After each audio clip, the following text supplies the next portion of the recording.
আজকের এই প্লেটের প্রতিটা আইটেম আমি রান্না করেছি, কিন্তু এই যে ইন্টারেস্টিং বিষয় হলো এখানকার যে আইটেমগুলো দেখতে পাচ্ছেন এগুলোর বেশিরভাগই আমার ছাদ বাগানের এই জার্নিটা আমি অনেক ইন্টারেস্ট নিয়ে শুরু করেছিলাম, তাই ভাবলাম আপনাদের সাথে একটু শেয়ার করি। ভিডিওটা আনুমানিক গত বছর নভেম্বর মাসে রেকর্ড করা। পার্সেলে কি আছে দেখার আগে আমার এই যে এটা হচ্ছে আমার পার্সেল, আর এটা নিয়ে আমি অনেক অনেক অনেক বেশি এক্সাইটেড। চলেন দেরি না করে এটাকে হচ্ছে আনবক্স করি। আচ্ছা, এবার একটু বলি, এই পার্সেলটা ছিল ষাঁড়ের একটা পার্সেল। মানে একটা মানুষ ষাঁড়ের পার্সেল নিয়ে যে কী পরিমাণে এক্সাইটেড হতে পারে সেটা আমাকে দেখে বুঝতে পেরেছি। আমি দারাজ থেকে আসলে কতগুলো আইটেমের, এখানে প্রায় 17টা আইটেমের শার্ট ছিল, সেগুলোর একটা কম্বো অর্ডার করেছিলাম এবং এগুলো খুবই ভালো মানের ছিল। এগুলো আনবক্সিং করে সেদিন সন্ধ্যায় চলে গিয়েছিলাম আম্মুর সাথে কিছু গাছ কিনতে। যেহেতু তখন শীত আসবে এমন একটা সময় ছিল, তাই ভাবছিলাম শীতের কিছু সবজি লাগাবো। তাই হচ্ছে টমেটো গাছ নিয়েছিলাম, বেগুন গাছ নিয়েছিলাম, শসা গাছ এবং সাথে কিছু ধনেপাতার বীজ এনেছিলাম। এরপরও দিন সন্ধ্যা হয়ে যাওয়াতে আর ছাদে যাইনি, এটা ছিল পরের দিন।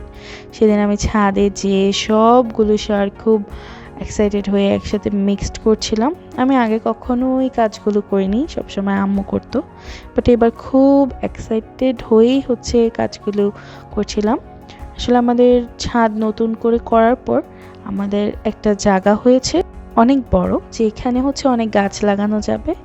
তো সেখান থেকে আসলে ইন্টারেস্টটা জাগে, তাই ভাবলাম যে যা করি আপনাদের সাথে একটু শেয়ার করি।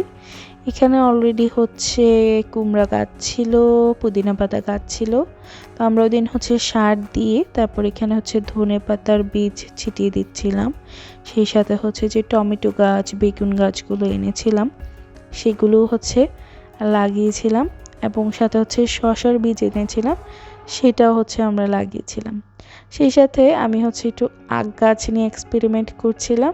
এই যে আমার আখ গাছগুলো আখ খাওয়ার পর এগুলো পানিতে রাখার পর এরকম গাছ গজিয়েছিল, তারপর আমি সেটা মাটিতে লাগিয়ে দিয়েছিলাম। কিছু পুঁই শাক গাছ ছিল ওই দিন ছাদে, তো সেগুলো নিয়ে এসেছিলাম। শাকগুলো এত মজা ছিল। তো এই হচ্ছে কিছুদিন পরে যখন হচ্ছে পানি দিতে গিয়েছিলাম ছাদে, আমাদের ছাদে হচ্ছে আরও কিছু গাছ আছে আমার অন্য চাচুদের, লাউ গাছ, তারপর করলা গাছ, সিম গাছ। মাশাআল্লাহ অনেক ভালো লাগে এগুলো দেখতে। বেগুন গাছও ছিল, টমেটো গাছ আছে। দেখতে দেখতে প্রায় 2-3 মাস হয়ে গিয়েছে। এর মধ্যে আমরা বেশ কয়েকবার টমেটো এনেও খেয়েছি আমাদের গাছ থেকে, আলহামদুলিল্লাহ। এবং বেগুন এই প্রথমবারই হচ্ছে আমাদের কাছে হয়েছে, অবাক হলাম, সাদা কালার বেগুন হয়েছে, আমি আগে কখনো দেখিনি, কিন্তু টেস্ট প্রায় সেমই। সেদিন একটু শাড়ি পরেছিলাম, শাড়ি পরে ছাদের ছবি তুলতে যেয়ে দেখি যে মাশাআল্লাহ অনেক টমেটো পেকেছে। তখন ভাবলাম এগুলো ছিঁড়ে নিই, এগুলো নিয়ে কিছু করব, আর আপনাদের সাথেও দেখি শেয়ার করা যায় কিনা।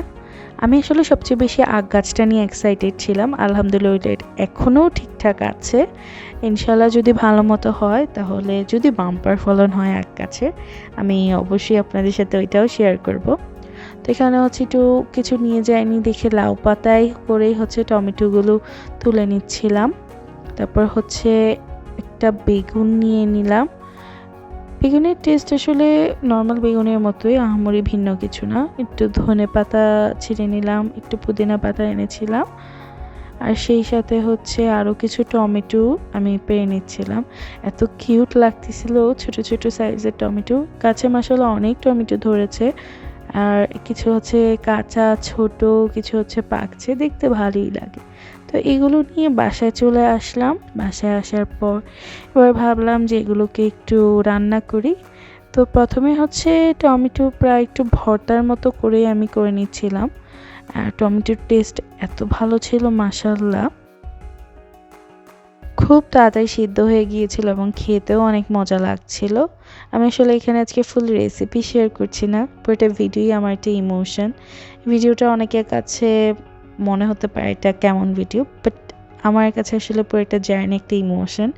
গাছ কিনে পরিচর্যা করা, তারপর সেখান থেকে ফল হয়েছে, সবজি হয়েছে, সেগুলো আবার খাওয়া, বিষয়টা পুরাই একটা অন্যরকম ফিলিংস। তারপর আমি এখানে হচ্ছে একটু বেগুন ভাজি করে নিচ্ছিলাম। আর সেই সাথে হচ্ছে যে লাউ পাতা এনেছিলাম সেটা হচ্ছে একটু ডাল চাল এবং হচ্ছে রসুন বাটা সাথে হচ্ছে কাঁচামরিচ দিয়ে একটা পেস্ট করে নিয়েছিলাম, একটা পাতার বড়ার মতো করছিলাম। এটাও অনেক মজা হয়েছিল আলহামদুলিল্লাহ। তারপর সবগুলো আইটেম একটু ভেজে নিলাম। আসলে হুটহাট করেই প্ল্যান করে করা, তেমন চিন্তা ভাবনা করে করা না, বাট খেতে আলহামদুলিল্লাহ অনেক মজা হয়েছিল এবং প্লেটিং করার পর আরও ভালো লাগছিল। তো এই তো আমার প্লেট রেডি। এই শসাটা যেটা দেখতে পাচ্ছেন প্লেটে, এটাও কিন্তু আমাদের গাছে। আমার দিদা এটা ছিঁড়ে এনেছিল, তাই এটা আসলে ভিডিও করা পসিবল হয়নি গাছ থেকে ছিঁড়ে।